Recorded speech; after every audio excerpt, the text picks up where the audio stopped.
నిన్న జరిగిన ఎపిసోడ్ లో నాగార్జున గారు భరణి శంకర్ కి అయితే చాలా ఆ ఫైర్ గా అనిపించింది. చాలా లైక్ సేఫ్, ఇంకా నువ్వు వెళ్ళి మళ్ళీ వచ్చావు అండ్ పర్మనెంట్ కంటెస్టెంట్ గా జనాలు ఓట్స్ వేసి నిన్ను మళ్ళీ పంపించారు అభిమానంతో. బట్ యాజ్ యూజువల్ గా నువ్వు మళ్ళీ సేఫ్ గేమ్ మాస్క్ పెట్టుకుని ఆడుతున్నావు అని చెప్పేసి భరణి శంకర్ అయితే నాగార్జున అందరి ముందు చెప్పారు. అండ్ భరణి గారి గురించి కూడా అక్కడ ఉన్న ఆడియన్స్ కూడా సేఫ్ గేమ్ ప్లే చేస్తున్నారు అని చెప్పేసి కూడా చెప్పారు.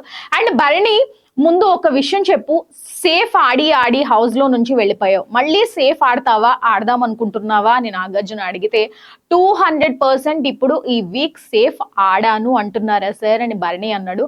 200% అని నాగార్జున అన్నాడు. కెప్టెన్సీ టాస్క్ లో కూడా భరణి స్టాండ్ తీసుకున్నాడా, సేఫ్ ఆడాడా అని సుమన్ శెట్టిని నాగార్జున ప్రశ్నించినప్పుడు నాకైతే సేఫ్ ఆడినట్టే అనిపించింది సార్ అని సుమన్ శెట్టి కూడా చెప్పారు.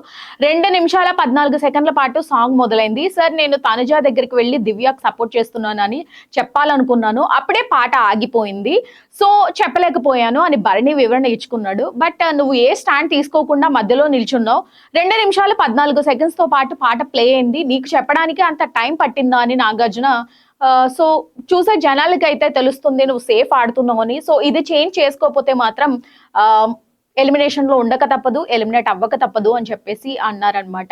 సో మీకేమనిపించింది, భరణి నిజంగానే అంటే ఈ జనాలు మళ్ళీ ఓట్స్ వేసి తన్ని హౌస్ లోకి పంపించిన తర్వాత కూడా తన బాండింగ్స్ వి అని చెప్పి పెట్టుకుని తన గేమ్ ని స్పాయిల్ చేసుకుంటున్నాడా, నిజంగా ఫేక్? మీకేమనిపించిందో కామెంట్ బాక్స్ లో కామెంట్ చేయండి.